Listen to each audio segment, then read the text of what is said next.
test on one of the main Russian squares. They show that. They publish articles about it. I read about it on CNN or MSNBC or the New York Times. So they do talk about the opposition, maybe not as much as we should, but it is absolutely out there. At least the opposing side of what Putin is propagating. Well, the only thing that I can add about that, my ex-editor-in-chief from TV Rain just wrote a cover story for the Time magazine, so maybe you can read that item to understand what happens in Russia. Again, as I said in the very beginning, that just try not to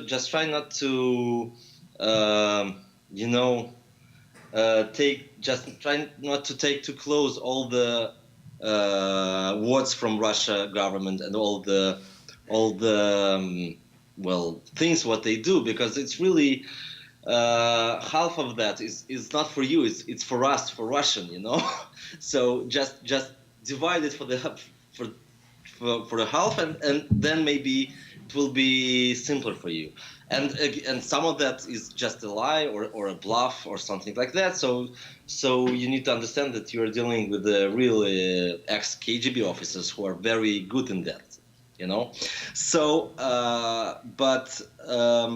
if you want to, if you are talking about regular Russians or something like that, well, the only way is just to try to find some other channels to communicate with Russia, to read some other stuff than you see in the news about Russia, to use your social networks, or to read Russian contemporary books, or to see Russian movies maybe. It's really, I completely understand that it's really maybe very hard those days, but this is the only chance. If we leave it only for Trump and Putin, it's a disaster. we can't do it. We can. It's impossible. Okay, Sabra? I'm hoping that I can keep my thoughts very organized. But I especially wanted to speak to Lev, because I think he's trying to identify something that's very important, which is speaking to how Putin speaks to the world is on two different levels. There's internal propaganda and external propaganda. So your Absolutely. question? And and I just wanted to just disclose my own personal prejudices. My grandparents were Russian revolutionaries. My grandfather participated in the 1905 Tsarist Revolution, was sent to a Siberian labor camp, came back, talked his girlfriend into escaping, and came to America and lived the American dream, but remained a communist for decades. I have now, after Perestroika, many of my Russian relatives reached out to us because they were finally able to travel, so I got to know them. They invited me to Russia in the mid-90s. I got to spend time there. I learned that every cover story in the New York Times about Russia was true. And one of my cousins is a Russian physicist, nuclear physicist that teaches in a prestigious university in St. Petersburg. Another relative is a artist. I have many stories from the last 100 years of Russian history. And what I think is missing from this conversation, and there's nothing wrong with that, it's just like, what do Russians want? Well, the fact is, I would say there's KGB Russia, there's old communist Russia, There's new entrepreneurial blood Russia. There's like 5 different levels of Russia. There's also the third world Russia. Like I thought, I was really struck by this. At some point in this conversation, somebody said, it turns out that like 25% of all Russians want to emigrate. Well, you know, if you went to Mexico, 25% of all Mexicans want to emigrate. So there's so many levels of this, but there is no they in Russia. There's about 5 different theys in Russia, and they all want different things. Thank you. So, Okay, if you have a question, That's true. Absolutely, I'm completely agree with that. good. Lev can hear the questions now. Thank you. I do want to talk a little bit more about a different perspective. So, question for the esteemed panel here. First of all, I'm really happy to hear that there's a wealth of knowledge about Russia. I'm very encouraged by that. So, I have a practical question. How do we make all this knowledge that people here have? And Deborah, you absolutely hit the nail on the head when talking about respect that Russia wants. So my question is, how do we take this wealth of knowledge and make it turn into a meaningful, thoughtful policy towards Russia? Because I haven't seen a single administration in the last 20 years, say things that you said. So how do we as citizens make this happen, and can we? Thank you. Anybody? I think it's a great question, and thank you. There are Americans in this country that are trying to bridge the gap that you're talking about. There is Sharon Tennyson with the Citizens Initiative group, and since the early 1980s, she has brought Americans to the then Soviet Union, now Russia. Right now, she has brought a group of Russians over to this country to talk to Americans about these very issues. So there are organizations out there who are trying to increase the role of citizen diplomacy. So I think what we have to rely on, because there is a breakdown of government communication, and to communicate these ideas and these sentiments, is to try to encourage the exchange of peoples. So I encourage all of you to visit Russia. I encourage you to encourage your Russian friends to come to this country and talk to real Americans and talk to real Russians in Russia. And I think that's one concrete step that we can take. And I think there's another thing that's important. There was a study that showed that today, how old do you think the average person teaching in a university about Russia, how old do you think the average age is? 65 to 70. So if we're going to reach out to the millions, who after all are also the ones who are going to make policy in this country, those who get educated and so forth, it's important to talk to the universities to say, this is going to be very important, because you may focus on China or you may talk on a lesser level about Iran, but Russia remains the other alternative major power in the world, and the level of knowledge is pathetic if you were to ask simple, basic questions about Russia. And so I think it's important both to see if we can push for courses on Russia, as there were before 1991, and that whole attitude was very important in dealing with Russia, and also to say, as Deborah just said, exchange. So there are some people who've gone. It's quite remarkable. Those people I get to talk to, students on campus, are very few in number, but they actually show a real beginning of an understanding, which is important base. And without that, we're going to have major problems, because we will simply have kind of voodoo images of Russia, but not based on any kind of serious fact or any time being over there. And that can be bad in foreign policy. I think they've said it. Lev, did you want to answer that one, or? Well, I would just want to add that that's as already my colleagues said and I said before, that really it's true that the current level of knowledge and expertise about Russia is very low, and when you are saying that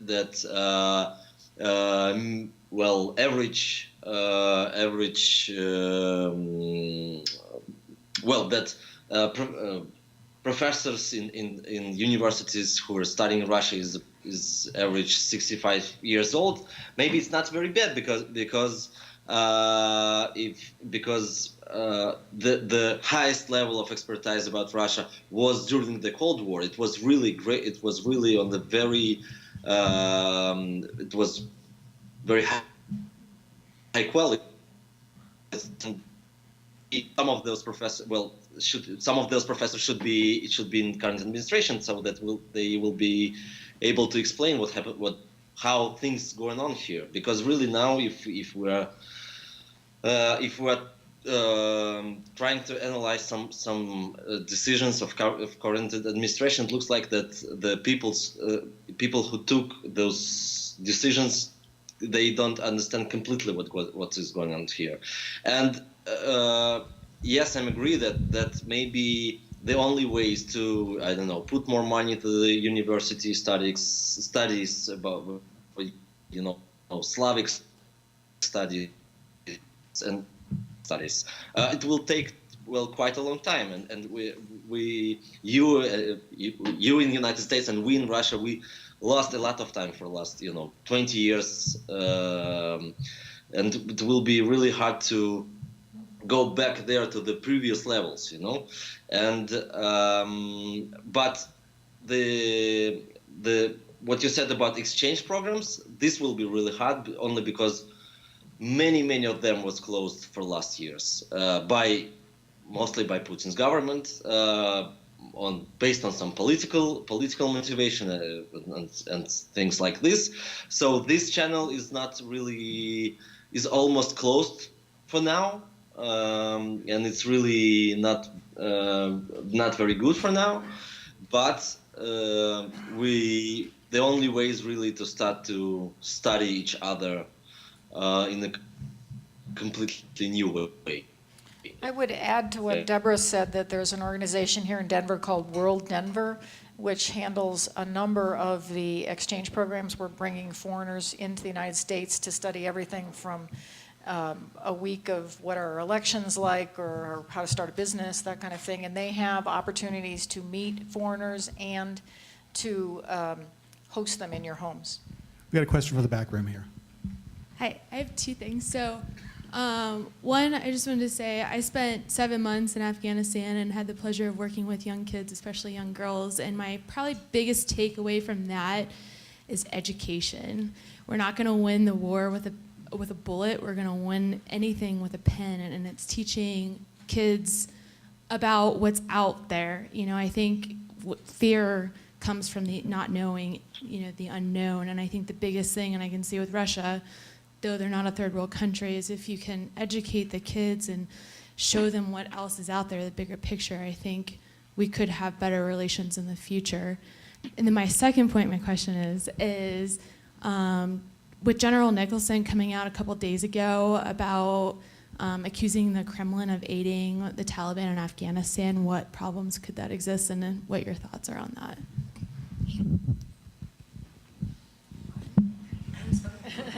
Anybody want to tackle that? I have a quick question. Does the Russian government, does anybody believe the Russian government, or do the people believe, the Russian people believe in any way that they're going to reconstitute any of the former Russian republics, Soviet republics, and reclaim some or all of the former territory of the Soviet Union? Anyone? Well, I think it's important to realize that it's not just trying to go back to the parts of the Soviet Union. A good deal of what was done actually has to do with Tsarist Russia. Right after Vladimir Putin came into power, they made saints out of Nicholas and Alexandra and the entire family. If you ask why they're so interested in Crimea, this predates the Soviet period. It goes back to the 1780s with Catherine the Great. So what they're trying to do is to show that even though we can't be what we were before, we can slowly gain some of that. And that shows that we are not losing our past, but that past is important to us, and we are going to be able to be victorious. And even today, thinking, where could we go now? that's an important question. Will Lev answer? Can we answer the Taliban question, please? There's a question asked about the Taliban. I don't know that anyone felt they could answer it. What about Lev? the prior question about the Taliban? Is that what you're Yeah. asking? Why don't you repeat it? So, about 5 days ago, General Nicholson, who's head of army, accused the Kremlin of aiding the Taliban in Afghanistan, and being the position that he holds, he wouldn't have come out and accused that without valid evidence, just because that's how the military works. So I was just curious on, I know it's been kind of in the news in and out, and I was just curious to get your thoughts, because that does affect our relationship with Russia, and if that is true, you know, how do we keep working with the relationship with Russia? Anyone have thoughts on Lev, that? Lev, do you want to try to answer that? Do you Yeah, think- sorry, just I lost the beginning of the question. I'm sorry, but if you can repeat it shortly, I would love to answer it. An American general said a few days ago that Russia is aiding the Taliban in Afghanistan. Do you know anything about this allegation? Or No, it's heard it's anything first about time to hear it, really. Would you introduce yourself, please? Yeah, my name is Dmitry. I'm a tailor for custom-made suits, in case. If You know what? When you're saying that hear me- American general told someone hear me? about, told someone that somebody's doing that, though I can tell you that the Russian general told everyone that United States supplies Syrian rebels with the weapons. I mean, we have to check facts first. So if it is true or it is not. So, and that would be quite ironic, actually, I would say, because America created Taliban for fighting Soviet Union, you know. So I think that this is not true, personally, but I don't have insights. So, I mean, yeah, sorry. Here's something we do know. In February, there was an attack on a U.S. base in Syria by Russian mercenaries.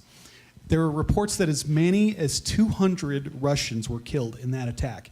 The United States has downplayed this attack. They didn't want to talk about it very much, and you don't hear much about it in Russia. I see Lev perhaps shaking his head. I want to ask you, It's true. do people Absolutely. know about this in Russia? This was shocking. We blew up a Russian tank in Syria with Russians inside of it. And as many as 200 Russians were rushed back to hospitals in Moscow, and it hardly made the news here in the United States, and it didn't. Okay, Tim. This has been reported in. Tim, it was I can reported in the respond to Guardian. that. It's been reported lots of places. The Guardian did a very extensive investigation. Well, that was the question: is there a difference between Russian? Okay, calm down. Okay. We can't hear anybody if Let's get everybody's Lev to talking at answer. once.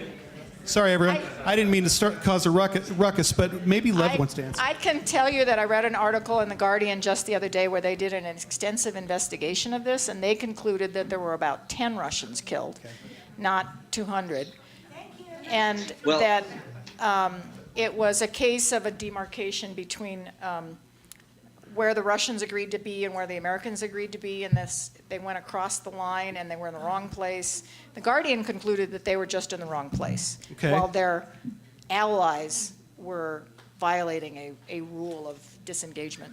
But Lev, go ahead. Yeah, well, I just want to add that as the same as you, don't really understand what happens there in Syria with those mercenaries. Just you to understand that it's kind of, well, it's Blackwater in the United States, so it's kind of a private army, and nobody knows really what their goals in Syria, how close they are to the Russian government, or they are just really mercenaries who are doing something for the money, for the Bashar Assad's money or something like that. Yes, we have such news about this with this battle where possibly hundreds of Russian was killed, but still we have and many Russian journalists try to investigate this story, and still we don't have the full picture of this situation. But I'm completely agree that it's really very scary fact that we are so close to have a real battle engagement between American forces. Can we get back to the Taliban? Russia We haven't and addressed that. Turkish.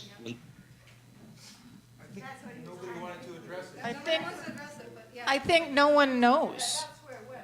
That's interesting. Yeah. I think no one actually knows. Yeah. The best of these sorts of events give me new thoughts that have never been thought before. In this case, it's an analogy, and I'll end with a question. There are too many nuclear weapons in too many hands, just as there are too many guns in too many hands in the U.S. Now, but instead of a school shooting, if nuclear weapons are involved in the equivalent analogy, it's an ultimate disaster.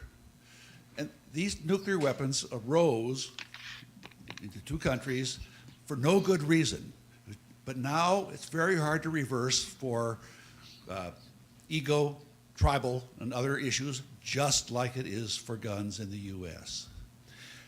The difference is, but now the young people in this country are pissed off. They're doing something. It might even do some good. How, here's the question, how can we engage young people about nuclear weapons, the ultimate catastrophe lurking in the background? Anybody?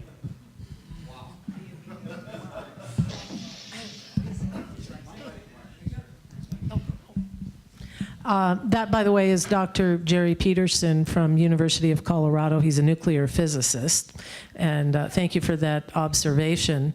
I think this is a really important question because one of the things that I think we're really not understanding is that if you talk to experts, including former secretaries of defense and arms control people and security studies people and so on, many of us agree that the conflict between our countries is simply spiraling out of control. And it's very dangerous. And the risk of nuclear war, including from a preeminent expert such as the Bulletin for Atomic Scientists, has moved that a little bit closer. We're a couple seconds on their clock from an accidental or an intentional nuclear war. And I think it has become such an abstract concept to us. War is just simply something that happens somewhere else, and it happens to other people.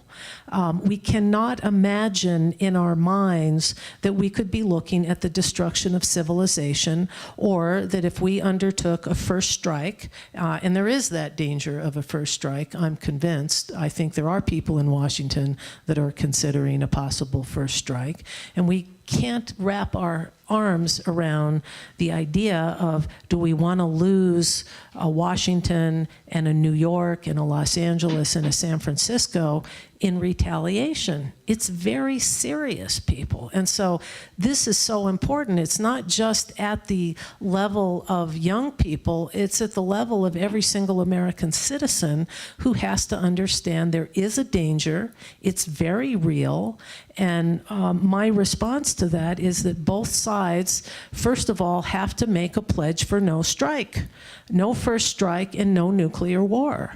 And we've gotten away from that. And the problem that we face right now is that we have the 60s, the 70s, and the 80s of a huge number of arms control treaties, negotiation between the Soviet Union and the United States. We were adversaries for decades, but we managed that conflict. Now we have ceased to manage that conflict because we have cut off diplomatic channels of communication. Most recently, I can tell you how serious is the closure of the San Francisco consulate here, of the most recently in the last few days, the Seattle consulate. Both sides are terminating diplomatic positions. And whenever you do that, you're closing a door. And you're closing a door to communication and cooperation, and you're increasing the risk of war. And so, Jerry, I think you have raised what I think is the most important question of this evening, is how to avoid conflict and how to stop this spiral towards war. And so I think it starts with education. We need to be reminded of the horror of war, of the destructive power of war, and we need to understand that it could happen, and that we need to do everything within our power as a civilization to prevent civilizational disaster. John? And very quickly, there's actually even worse than it seems, because now it's not just a matter of the two great powers in the world with thousands of nuclear weapons, but when we look at a country like North Korea with $1,000 GNP per capita compared to $58,000 here, and we see that the Iranians are very close to having nuclear weapons, it means that a number of countries in the Middle East, in Asia, and elsewhere are going to have this, or the conflict between Pakistan and India, where the Pakistanis said, well, we just like to have another 100 nuclear weapons. So immediately, everything went up. So I think you've said something that's even important beyond the Americans and the Russians. This is a serious problem for the 21st century. Lev, did you want to address that?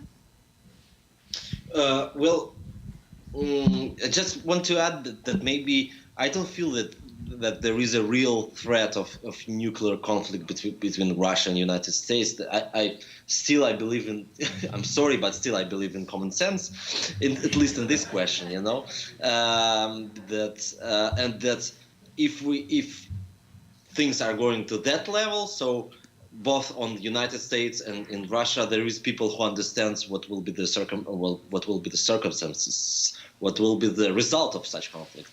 But it's true that we're very close to some, you know, border conflict or something like that in Syria, in Ukraine, in Afghanistan, in many places in the world where Russia will try to interrupt current processes just to show itself, you know, as I'm here. I'm also can be part of this process. I also can interrupt your plans, etc. This is on one side. On the other side is that really the process which we see now about the closure of the Russian embassies in San Francisco and Seattle, and the same process here in Russia about diplomats deportation, etc. This is the baddest thing, really, and I'm completely agree that this is the only that really we're closing the door, all of us, United States and Russia, and I don't know, maybe the only way is just to you in the United States and us from us in Russia, to put pressure just not to escalate this process, not to push forward, not to repeat to every punch or every word from the other side. But at the same time, you need to understand very clearly about Putin himself that really it's really very hard to have a discussion with him, because at the same time it's really the fact is that any sign of compromise, any sign of trying to go for any negotiation, he believes that it is a weakness.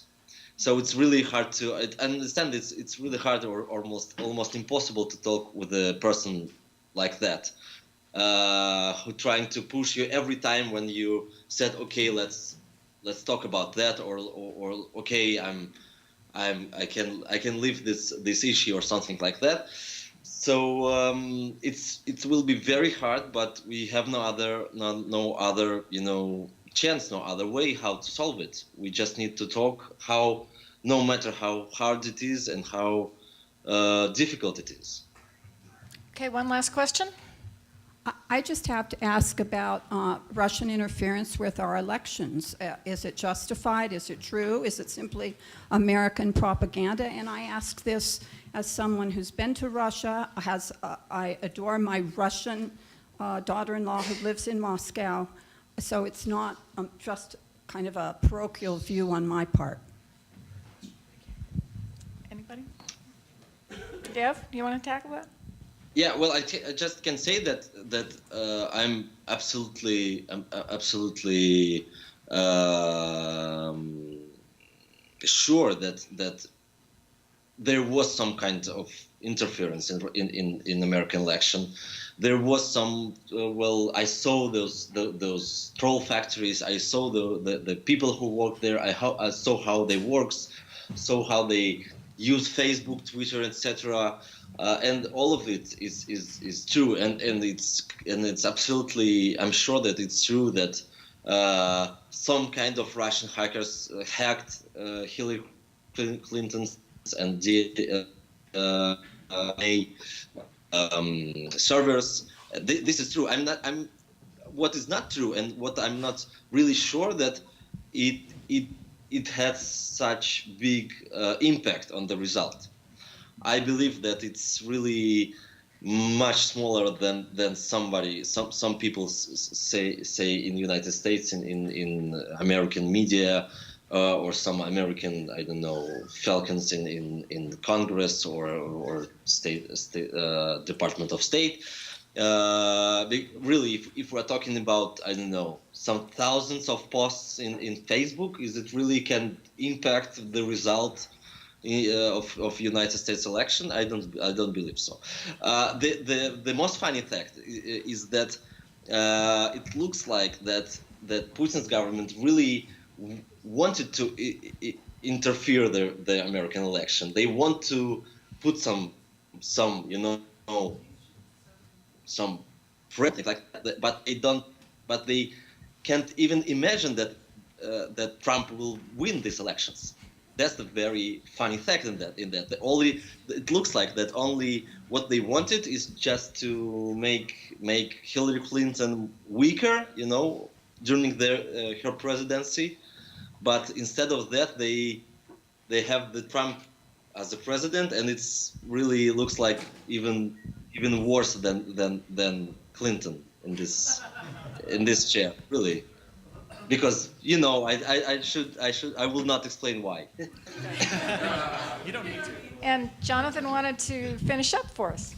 Okay, so I think what's powerful here is that we tend to ignore the basic fact that both sides are trying to penetrate each other. The United States has extensive help, and also from our European allies. But the likelihood that this was determinant in the election is probably not that great, given the tremendous difficulty of any side in trying to work in 3,000 different counties and deal with machines and all of the other things. But I think it is something to at least be aware of, that one of the reasons we're here is it is scary. It is scary if either side gets the kind of really positive, penetration that it wants, then could lead to some things that could be much worse than what it originally was thought to be. And so, best of times and the worst of times, it's the times in which we live. Thank you very much, all of our panelists, and Lev, Deborah, Jonathan, Anastasiya. If you still have those business cards, bring them up for the drawing. I'd just like to, before we go, I'd really like to thank Anne and Tim and the Denver Press Club for organizing this forum. And I think we need more of these forums. And I'd like to thank all of you in the audience for your interest, and really appreciate all of your questions and all of your comments about Russia and U.S.-Russian relations. Thank you. Thank you. Thanks for being here. Please stay, get a drink downstairs, talk to each other. Some of our panelists will be able to stay and talk to you and answer some more questions. Spasiba, Lev.